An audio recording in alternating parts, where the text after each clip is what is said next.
And welcome to IET London, Savoy Place, for our new President's Address. I'm Becky Bolter, one of our communications team here at the IET, and it's a real honour to be here tonight with you and with our brand new President, Warren East. Now, Warren has been an engineer and a leader for more than 40 years and is the former CEO of Arm and Rolls-Royce Holdings. He has a passion for sustainability and is championing net zero by empowering smaller businesses to develop cutting-edge technologies. It's nearly time for Warren to tell us a little bit more about his ambitions for the upcoming presidential year and to share his thoughts on how the IET, our members, and the wider engineering community can lead the charge in creating a united voice to engineer our future. We'll then have the chance to delve a bit deeper in an interview and find out more with a live Q&A, where you'll have the opportunity to ask Warren your questions. So audience members, get your questions ready. And if you're watching at home, please do drop your questions into the YouTube chat during the talk. And now, without further ado, please welcome to the stage, Warren East.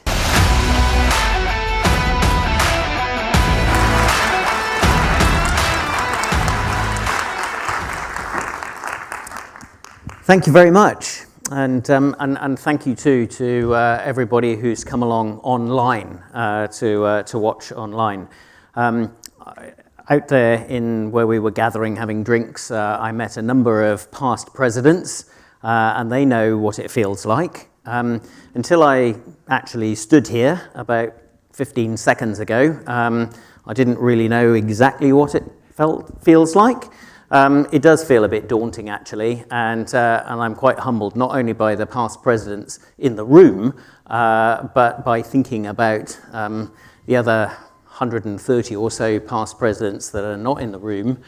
And perhaps I'm sort of moved a little by the sense of responsibility that we each have for our little period that we hold to this position, and it makes me think about what I need to do now to help those presidents who are going to follow, hopefully over the next 150 and more years. Now, I think it'd be perfectly normal for me to stand here and talk about the wonderful achievements that have recently been made in engineering. I'm sure that would be fun, and I would love to speculate, extend and extrapolate and speculate on some of the good things that engineering can do for us over the next several years. And some of that might sound this evening, if I come up with it, a bit like science fiction, but one thing I can be certain of is that in a few years' time, that science fiction would turn into reality, and then we'd all feel pretty good about it. But no, I'm not going to do that. I'm not going to think about what engineering might do for us. Instead, I'm going to think about what we need engineering to do for us. And whilst we're about it, I'm going to sort of throw in a few bits of economics as well. So for now, let's just take a quick pause and have a look at what's going on in the world around us.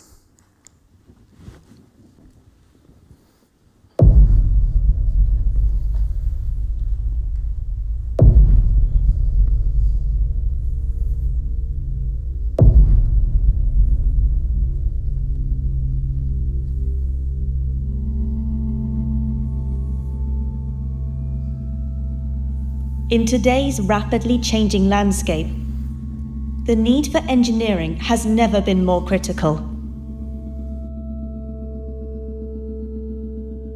Everywhere we look, uncertainty and volatility seem to define our times.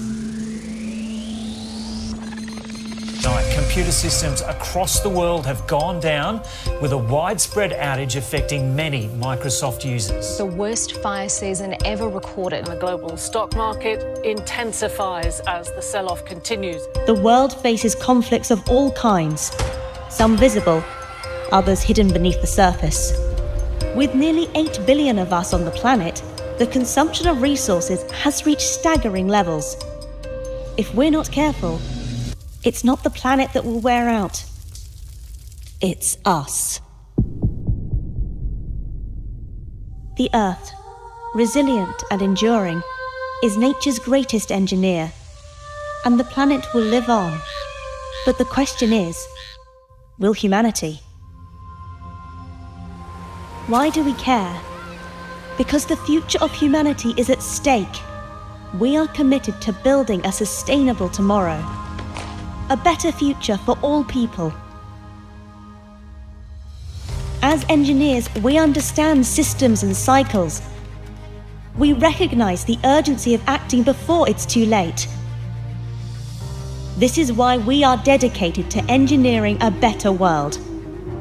As we stand at this exact moment in time, the choices we make today as engineers will determine the world we leave behind for generations to come.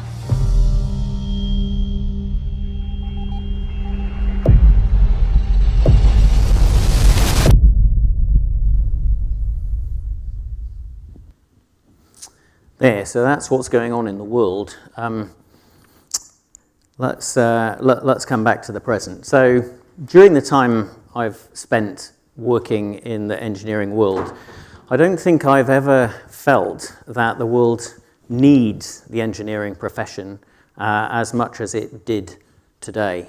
We saw on the video there, there's huge progress that's been made in engineering, and some of that is in around 24/7 communication, and that probably gives us a feeling that there's more uncertainty and calamity around the world, and probably it was ever thus. Except I'm actually not convinced it was ever thus. And in fact, when you come across somebody and they're sort of working out what to do and how to get round an impossible conundrum, and they shrug their shoulders and say, oh, well, it was always like that. I think that is dangerously complacent thinking. And so we shouldn't fall back on, 'twas ever thus. We shouldn't accept that. You wouldn't accept if you were in a business. Why would you accept it in society at large? So some scenes from the video. Wherever we look, there is uncertainty and volatility and great calamity. There's horrendous conflicts happening around the world, and we had some pretty poor scenes here in the UK over the summer. If you look just a little bit below the surface, some of this is perhaps a little bit hidden. Trade war and even phony trade wars. What's actually going on is a reversal of the globalization trend that we've had for the last couple of decades or so. And that globalization trend was seriously helped by engineering, and particularly much improved communication. And now we are seeing a reversal of that globalization. People talk about a decoupled world. So I think there's a lot going on. We saw a lot in the video, and not all of it is good stuff that's going on. Now, of course, not very long ago, and I've chosen the date 1950 for a reason, because I knew that some people in the room would remember 1950, and even those of us that are a little bit younger, it's still perilously close to our childhood, and so it gives us a sense of the pace of change, because relatively recently, not very long ago, there were about 2 billion people in the world, and now there's just over 8 billion people in the world. And when you have 8 billion people walking around the planet instead of 2 billion, then there is going to be a lot more stuff going on. And some of that stuff is going to be bad stuff. Fortunately, as engineers, we know some of it's going to be good stuff as well, like engineering. Now, the other issue with 8 billion people is that they're going to make more stuff. They're going to consume more stuff. They're going to use more of the infrastructure, and it's going to wear out more. And if we're not careful, then maybe the planet's going to wear out more too. Now, I'm not alone in referring to the wearing out of the planet, but I realize that I am slightly miscommunicating there, because as we saw in the video, actually the planet is not going to wear out. It's going to get a little bit hotter. Now, there are still climate change deniers out there in 2024, and they say, oh, well, it's a big conspiracy. And anyway, we shouldn't really worry about it because the planet has been much, much hotter in the past. And of course, it has been much hotter in the past, and it is resilient enough to look after itself.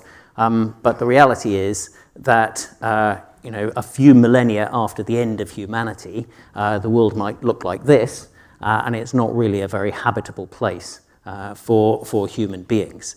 And that's what is the real danger. It's not that the planet itself is going to wear out, it's that we are. Why do we care?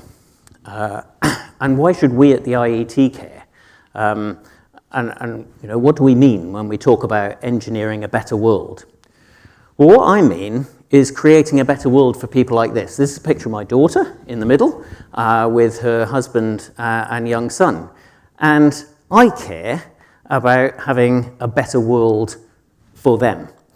Now, the reality, of course, is that we do nothing and the world gets a little bit hotter. And it's not really a problem for her, and it's not really going to be a massive problem for her young son. The world will be a bit hotter, the sea level will have gone up a bit, and a vast number of people actually will have had to have moved. But then we could go on another generation or so, and the world gets a little bit hotter, and the sea level's gone up a little bit more. And then maybe that generation needs to do something about it. And I would say no, of course not. Because as well as understanding about cycles and time constants and things, as engineers we also know about instability and we know about tipping points.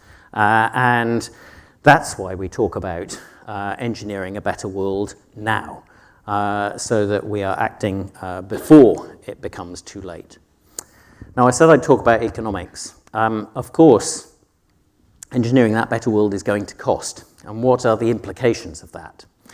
Well, I'm one of the people who says that we are very lucky to live in a society which tolerates so-called free speech. It's been a year of elections in the world, and I think we're very lucky to have those elections. We generally enjoy free speech, but it does come at a cost. Western politicians are a bit like parents who perhaps can't necessarily afford to give their children everything that their children want, but you know what it's like as a parent. You do it anyway. You make sacrifices, and sometimes those sacrifices include affording things that you can't really afford, and so debt builds up. And Western politicians or governments are in a similar position. They need to get re-elected, so they don't share the bad news with the electorate. Infrastructure investments get postponed, and debt builds up. And here's the sort of very familiar graphs that we're used to around debt ballooning as a proportion of GDP. And the governments need to find the money to fix their tired infrastructure as well as face up to the future. And if we don't face up to that future, then addressing the things, the challenges of future society will just get harder and harder. And in particular, if we don't address some of the challenges of climate change, then things can get pretty bad. But the debt also needs to be paid, and the investment needs to be made alongside it. Now, if you're an individual, you can work hard, and you can pay off the extended mortgage, and you can fix the house as well, because the kids have generally left home, and that takes things down a bit.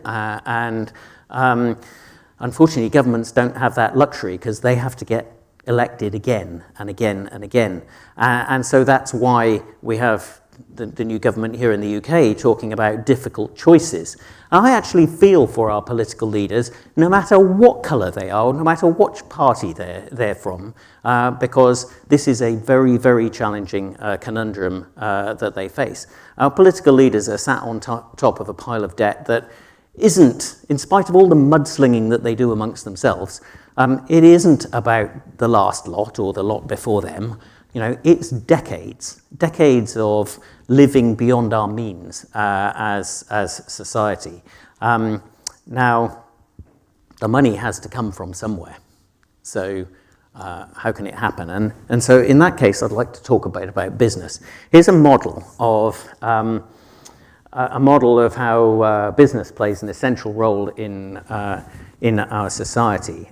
We have an engineering enterprise, and the engineering enterprise is taking some science and it's doing a bit of work on it. It's turning that science with a bit of engineering into products or services, selling those products and services to consumers who are paying for it. The money goes back into the enterprise and the cycle repeats. Where does the value come from in the first place? It comes from human creativity. But that's not all. It also comes from investment. Investment perhaps from governments, investment from investors.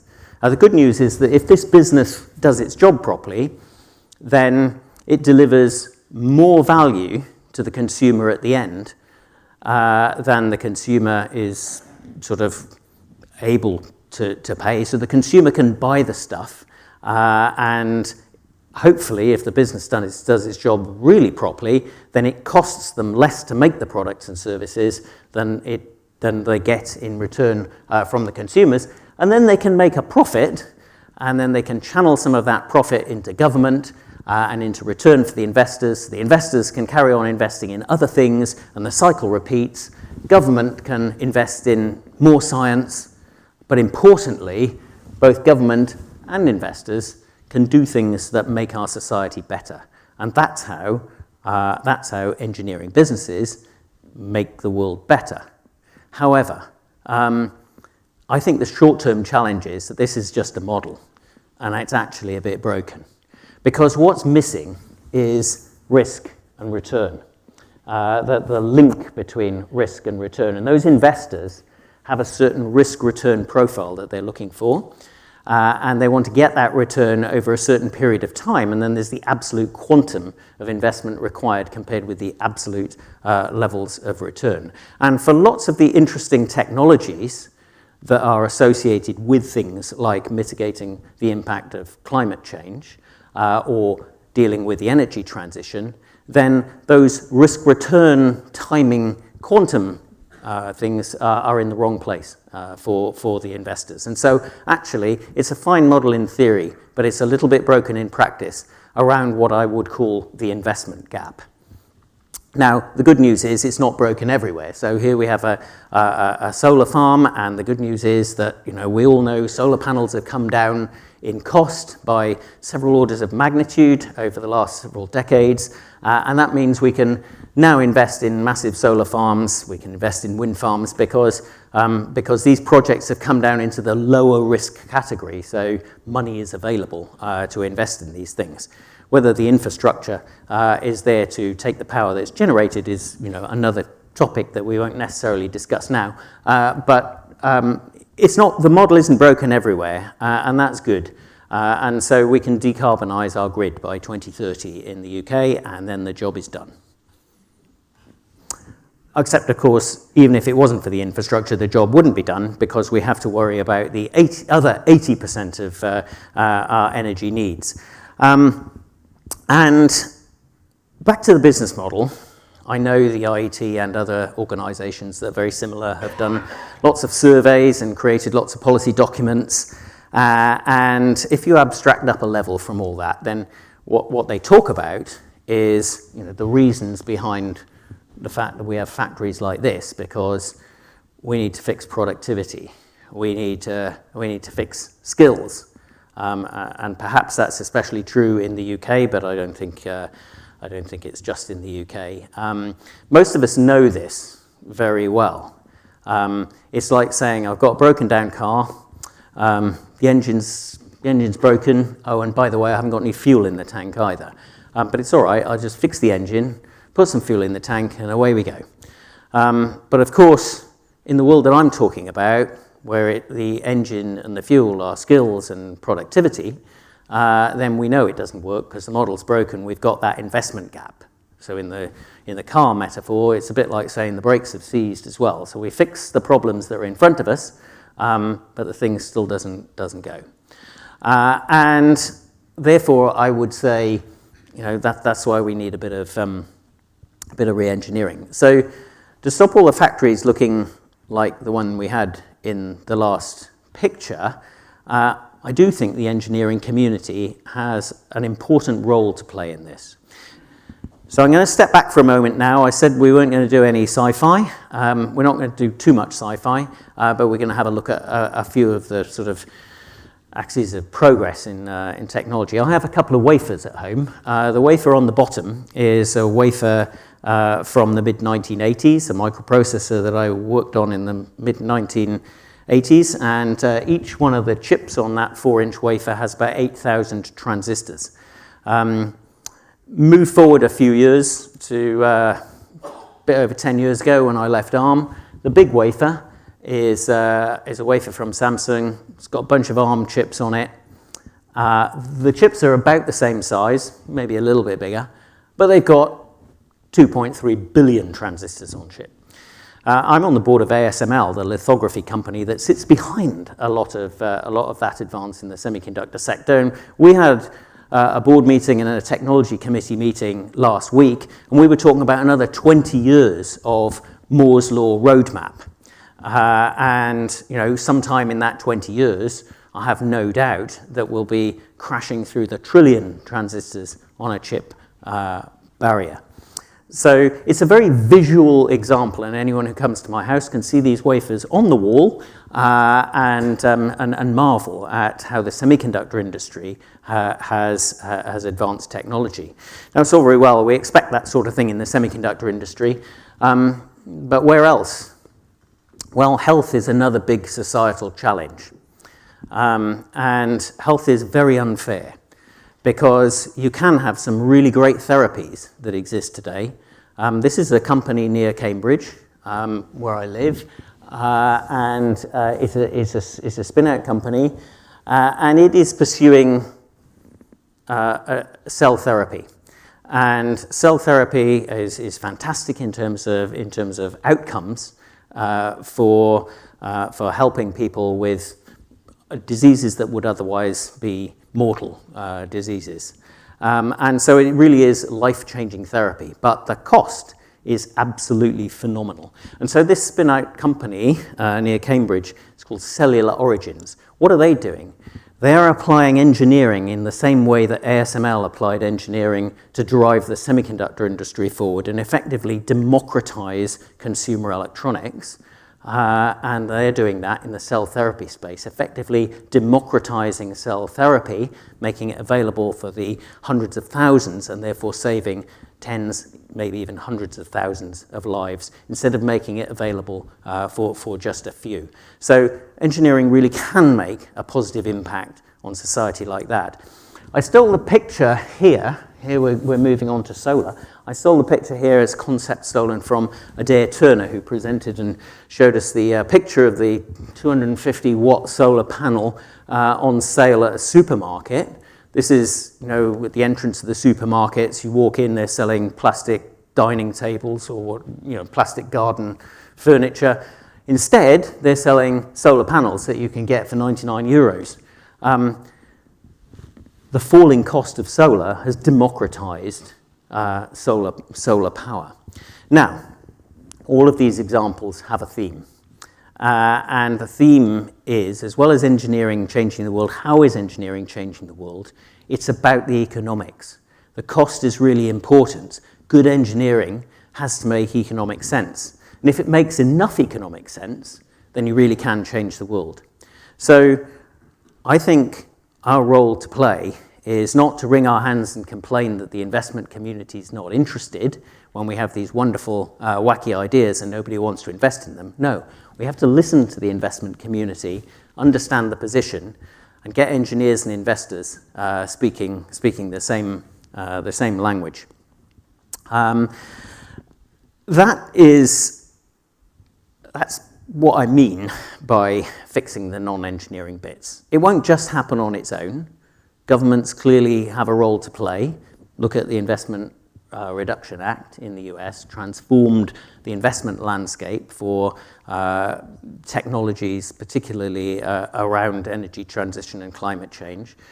I think industry and government working far better together everywhere is what's required. And in particular, that means, yes, we need to fix productivity, and yes, we need to fix skills, but we must have a sensible long-term approach. Clearly, the challenge is that, CEO of a public company doesn't last very long in the job.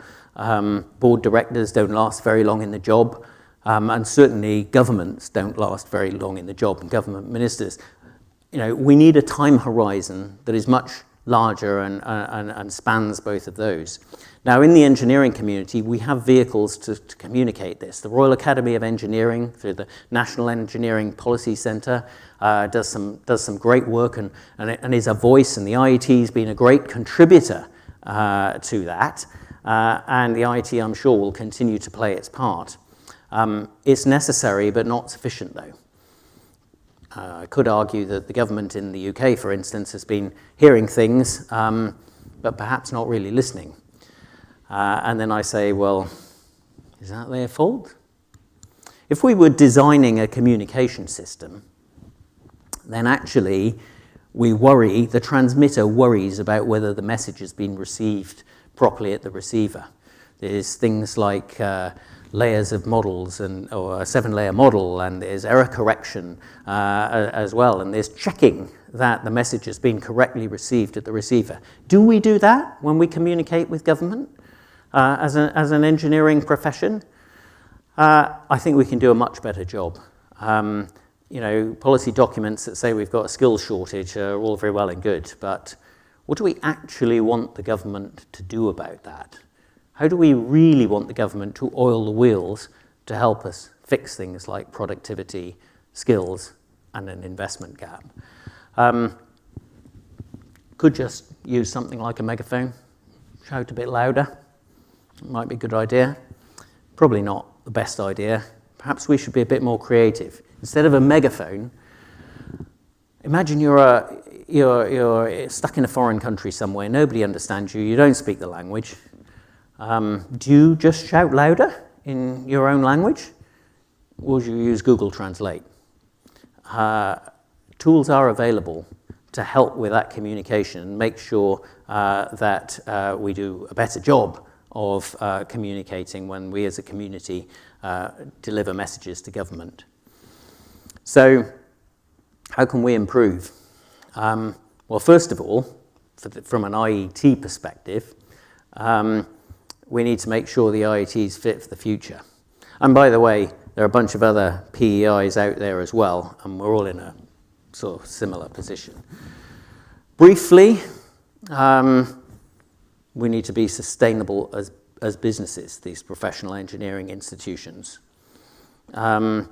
We need to be attuned to the real issues, have a better understanding of the real issues that are facing the key ecosystem players, people like businesses and people like investors.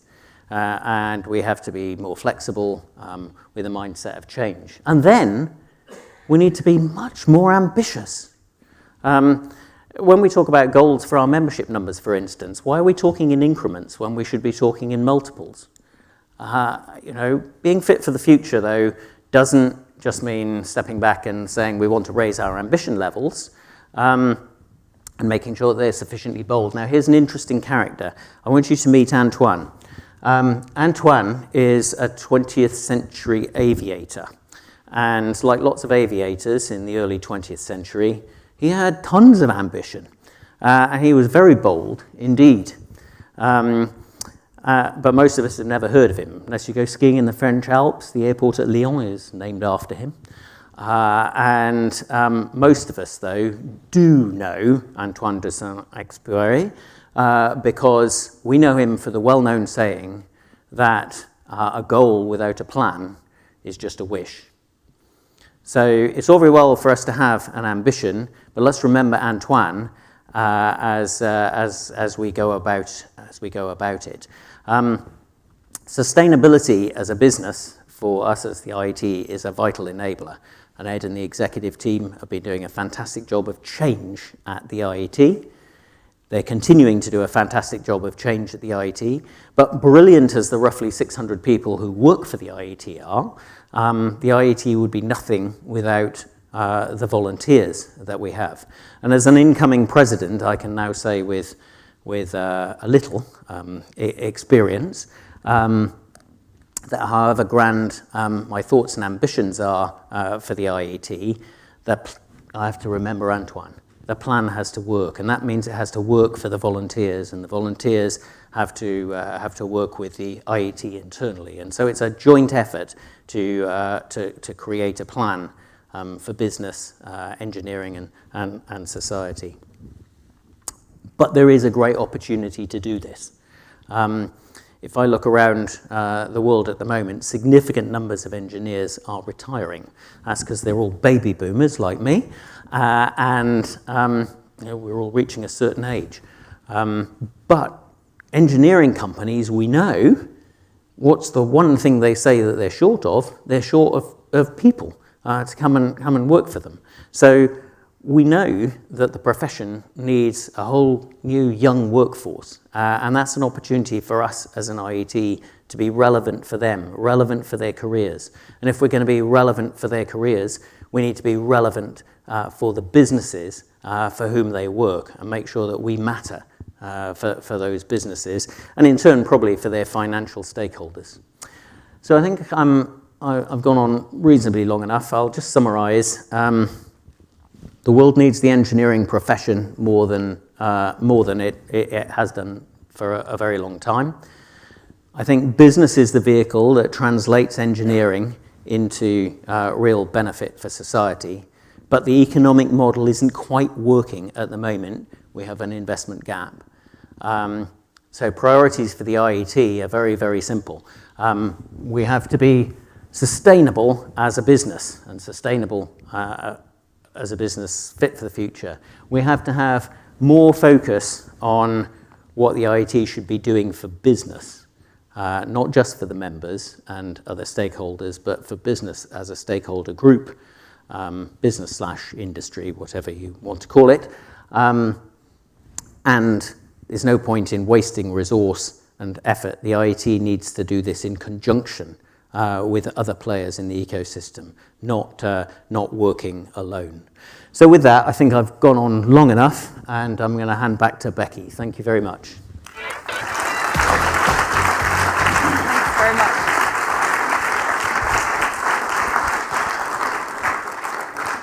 Fab. Thank you very much, Warren. That was great. Everyone, you might have some questions and things that have come to mind, so please hold those. And those of you at home, if you have any questions regarding Warren's talk, if you'd like to pop them into the YouTube chat, we'll get to them in a moment. So for now, it's my opportunity and a real privilege to be able to speak with you and ask some questions. So Warren, let's kick off by talking about how it feels to be the 143rd president of the IET. Why the IET, and what does it mean to you? Well, wow. Multiple questions there, not one. How does it feel? It does feel quite daunting, as I said at the start of the talk. But I do think there's no point in doing this unless you believe that you can help in some way to make the IET, help the IET do its job better. Now, humans are a collaborative species, and perhaps that's why we've sort of done better than various other species on the planet. Clearly, it takes all sorts. Engineers and engineering is sort of just one part of a multidisciplinary team, I think. But I spent my career in engineering. Engineering has been fantastic for me, and I know that engineering can play a major part in making the world better. And so probably just like all the other volunteers in the room, online, all the other volunteers that we have in the IET, I think the IET is a hugely worthy endeavour, and perhaps now more than ever a worthy endeavour, and that's why I want to help the IET. Fab, thank you, Warren. So you talked in your speech about 3 areas that we need to look at as part of re-engineering. So it's going to take time as well as collaboration to drive the change and see the progress. Where do we start, and what does that journey look like? I talked about 3 things. I talked about skills, productivity, and an investment gap.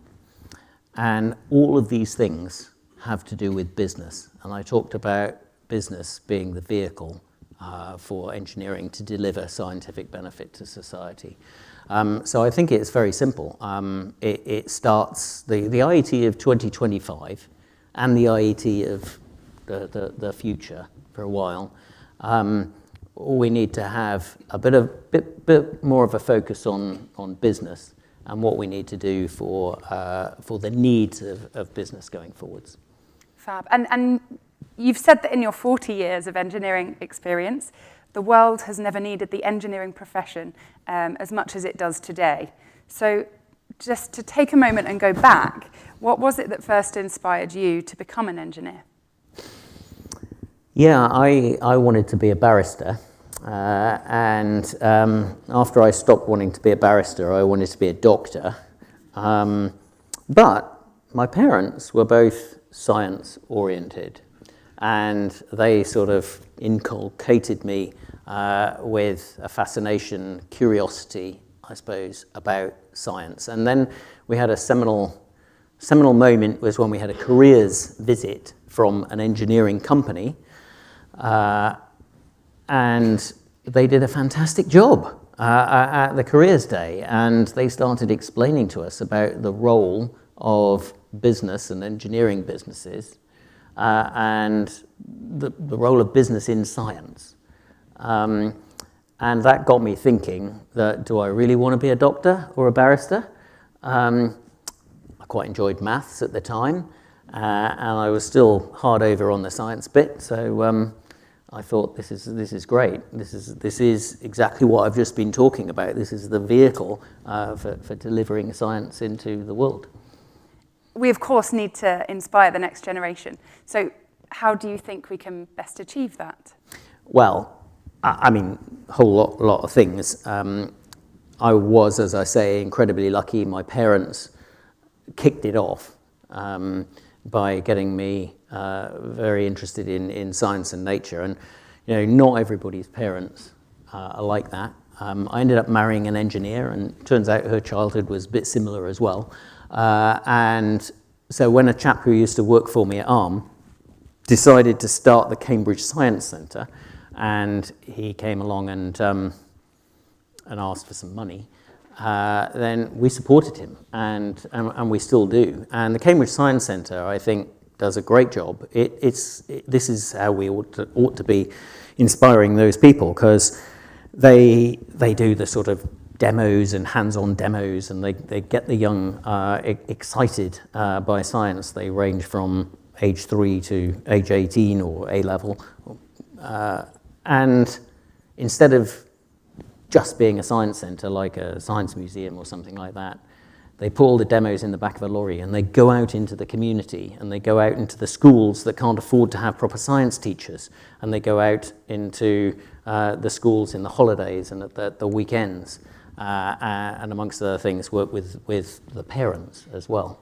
So that's the sort of thing I think that we can do, and we can do that as the IET as well. We have tremendous resource at the IET, you know, and the whole point of the IET is it's a charity, and you know, the Futures Fund at the IET is aimed at doing exactly the sort of thing that I was talking about with the Cambridge Science Centre. So we must remember that we have our charitable aims, and we should direct, you know, part of those charitable aims at inspiring that pipeline that's going to come along. And the good news is the IET can do a bit more than the Cambridge Science Centre, because it has a bit more muscle power. And so that's what we ought to do, I think. Great. And if we just take a step back for a moment and look at your career, so it spans various roles across Texas Instruments and ARM. Are there any moments that stand out to you as particular highlights or challenges? Well, first thing to say is I have been horrendously lucky in the jobs that I've done, you know, and it's really good to see some TI folk in the room, some TI folk that work with ARM, some ARM folk in the room. I've learnt such a lot over the time. I'm still learning today. I think highlights, there's too many highlights. Highlights, it's great. As engineers, we really are creative types.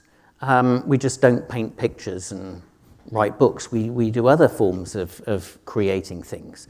And for me, I get a real kick out of seeing something that I've had something to do with out in the world.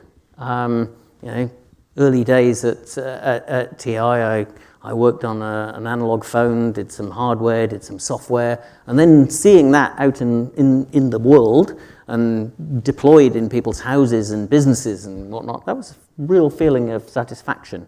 And those highlights have continued. I mean, it makes me hugely satisfied today, even though I left ARM over 10 years ago, to see ARM in everything, all over the world. It's fantastic, and it must be even more satisfying for Robin, who's sat there in the audience. And I've had similar great sort of highlights at Rolls-Royce, and seeing a bit of recent traction around SMRs at Rolls-Royce makes me feel quite elated. Lots of highlights, lots of lowlights as well, but actually if you don't have the lowlights, then you don't really feel the highlights. Definitely. We've talked a lot about business, and in your PowerPoint you mentioned about climate change as well. Can you talk to those two things and the relationship between them? Yes. I probably missed out a vital, one of my normal lines I think I managed to miss out of the talk this evening, is that the whole energy transition, climate change mitigation thing is a fantastic business opportunity. And so that's the first link. It's a sort of symbiotic link. I've said in the talk, business has to deliver if this science is going to deliver benefit to society. But then as a business, it's a great opportunity. And an example, I've recently joined, you mentioned I was working with some smaller companies associated with climate change mitigation, energy transition. Joined a little company, Sea Capture. It's about capturing carbon dioxide, industrial carbon dioxide capture. Because even if we turned off fossil fuels tonight, when we go home, and there was no more fossil fuels whatsoever, then the world would still create tons and tons of, gigatons of carbon dioxide through industrial processes, things like cement, glass, and so on. And so we do actually need to capture carbon dioxide, no matter what some of the people who believe it just encourages fossil fuels might say. So I joined this little company, and it's got some fantastic technology, which differentiates it from existing means of capturing carbon dioxide, which today, by the way, includes putting some pretty nasty stuff into the atmosphere. So you do good things with one hand, take the carbon dioxide out of the atmosphere, you do some bad things with the other hand and put some nasty stuff into the atmosphere. So some novel technology that doesn't do that, point one. Point two, low energy requirement, so good economics. Then there's a challenge, the investment gap that I talked about. Some of those industrial scale projects, they're a long way out. They need infrastructure, they need pipelines, they need carbon sequestration, which is some way out. And this is a little business that will die if it waits for that to happen. And so it needs to find some shorter term opportunities that it can work on and turn into a business and generate revenue. And I think only if you put the three things together, making yourself investable as a business, have some differentiated technology, and then the business model that delivers that into society, only if you put those three things together can you make it work. But that is a sort of real live example of what I mean by business impacting climate change. Great, very interesting. I'm going to jump to my last question. So if there were three things you'd like everyone here to take away from today and apply into their everyday work or life as an engineer or technician, what would they be? I think I said engineering is needed by the world more than ever today. So if you work in the engineering community, particularly if you're towards the start of your career in engineering, you have a great privilege because you are in a position to do what it said on the video.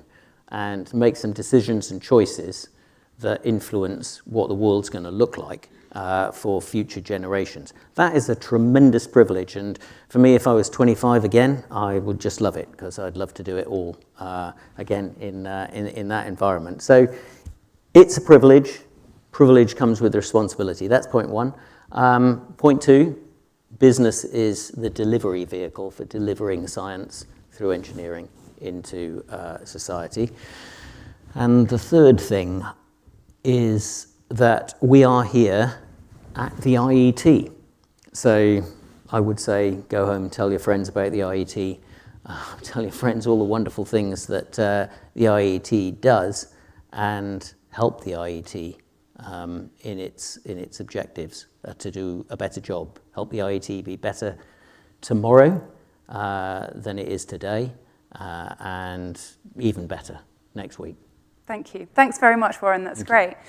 Thank you. So we've got some great insights. Thank you.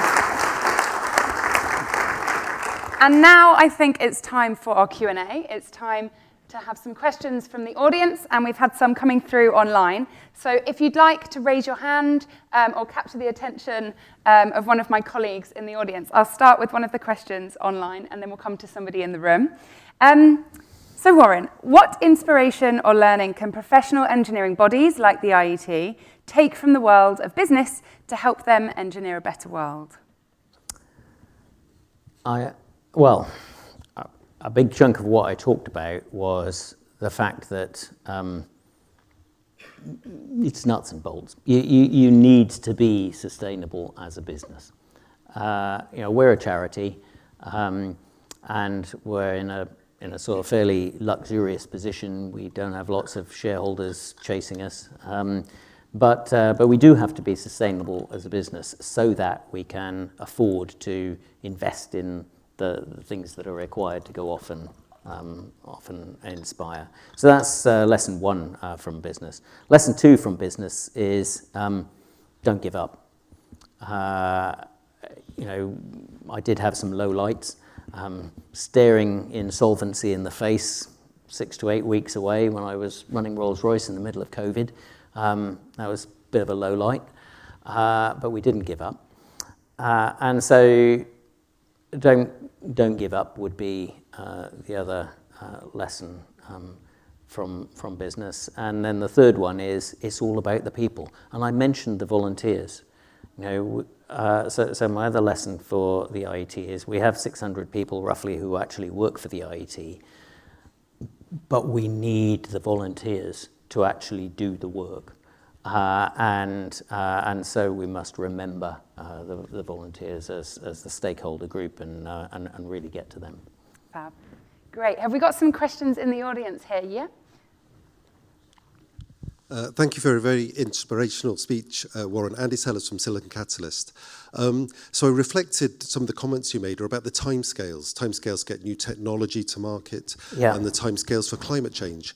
And I'm reflecting that those timescales vastly exceed the political timescales. And that puts us in a bit of a disadvantage, I feel, in the West compared to non-democratic domains.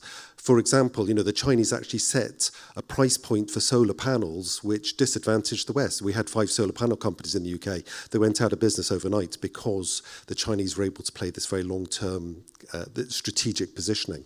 So I guess my question is, what is the role for the IET to try and embed a longer-term business strategic thinking into the political process? For example, do you think we should be embedding engineers within our political... do you think we should be encouraging more engineers into the political process? Yes, I completely agree with you. I agree with you about the timescales, and I agree with you that our political leaders are a bit short on scientists and engineers, basically. Now, I would say that, wouldn't I?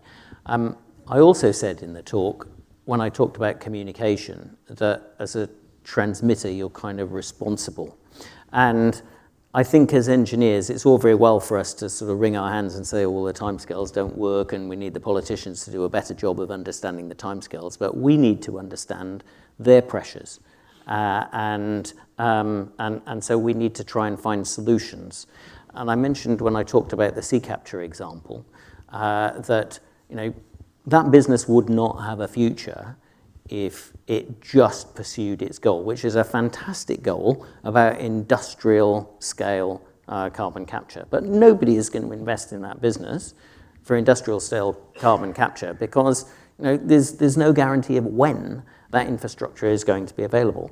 And so it's the responsibility of the business to understand the investor's perspective and say, we need to come up with some shorter term opportunities. And so if in that particular case, in that particular example, the business looks at things like biogas, which apparently is green, but 50% of what goes up the chimney is carbon dioxide, and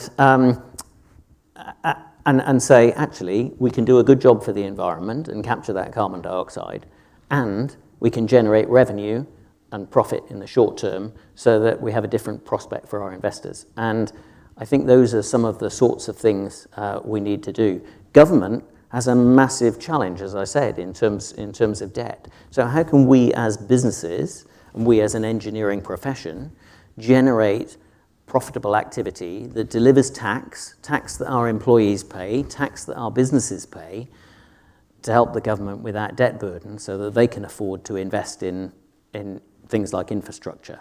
And if we do our job right, we might be able to short-circuit some of that and come up with some deals in communicating with government, which included things like, we give you this tax, you invest it in this science so that we can exploit it, and short-circuit some of those loops. Fantastic.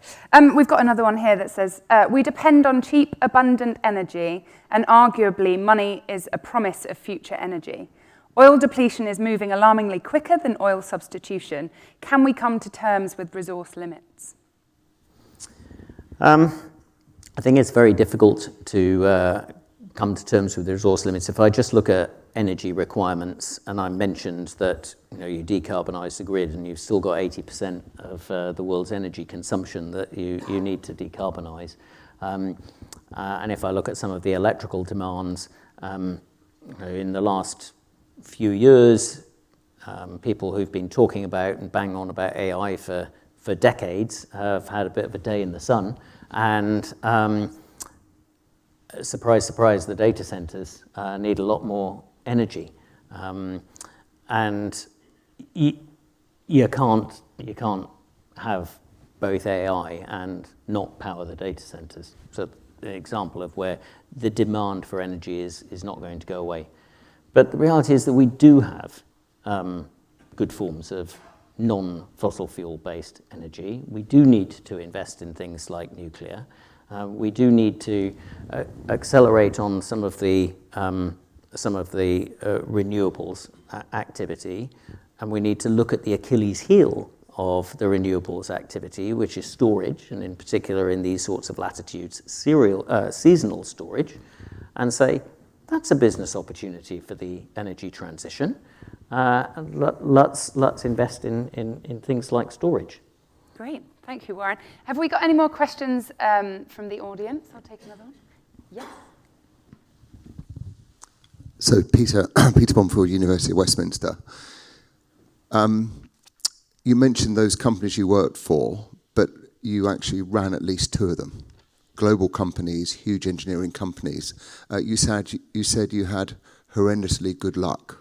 Yeah, and then you spoke about that moment at COVID. Anyway, so with you as our president, and think about all those members that are younger that are coming through all around the world, having done those things. You have some insights and some tips that I'm sure will be useful for them to help fulfill dreams and also overcome worries. So, horrendously good luck doesn't make it. The question is if you had a couple of top tips for our younger members around the world, we have members here from Sri Lanka, China in the room and around the world, what would your top tips be for them? And in terms of personal challenges or personal resilience, any advice to our members on how they build that resilience to help them see through things when things are a bit tough? Obviously, for delivery of top tips, I think the IET, is a great vehicle for convening people, having events, perhaps not like this, but slightly smaller events where you can get people like me, people like yourself, Peter, in front of the young people so that you can exchange some of that experience. For me, I did say luck because I think luck plays a huge role it certainly played a huge role in my career. However, it's not just like playing snakes and ladders. I think it's more like playing chess. I think you have to make luck. And that's why I use the analogy of chess rather than snakes and ladders. So making luck, and then I think two other things, pace and purpose. I did from fairly early on want to work in the engineering world, and I wanted to work with engineering companies that were going to make a difference. And even now, when I started joining some smaller companies on a part-time basis, some of these smaller companies that basically wanted to nip around that risk and return loop and deliver a return to investors through a quick sale, I wasn't interested, but I wasn't interested in the companies where the individuals and the investors wanted to build big, global, winning businesses. And so purpose is important, and then pace. And I say pace, not haste, because sometimes you just have to move at an appropriate speed. But if you have purpose and you know where you're going, and you go there at an appropriate speed, putting one foot in front of another, sometimes putting those feet in front of each other slowly, sometimes putting them a bit faster, but at an appropriate pace, then I think you can make some luck, and the luck is all important. And I'm afraid I've forgotten the second half of your question. Oh, resilience, yes. Well, again, I think that's probably a bit lucky. For me, it is sort of keeping those things in perspective, and it's balancing short-term versus long-term. It's balancing home life versus work life.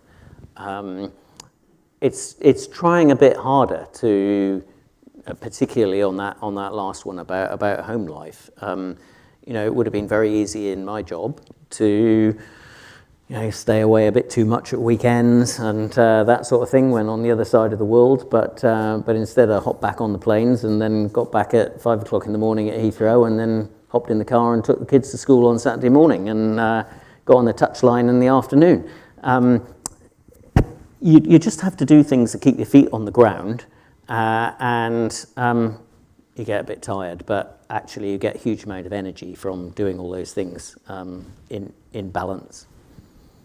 Lovely. Thank you so much, Warren. And that is all we have time for. So thank you everyone here for joining us in the audience. And thank you for those of you who have joined us online today. For any unanswered questions, we will be around for a little bit. So please do find Warren and have a chat or join us at an event nearby. Thank you very much.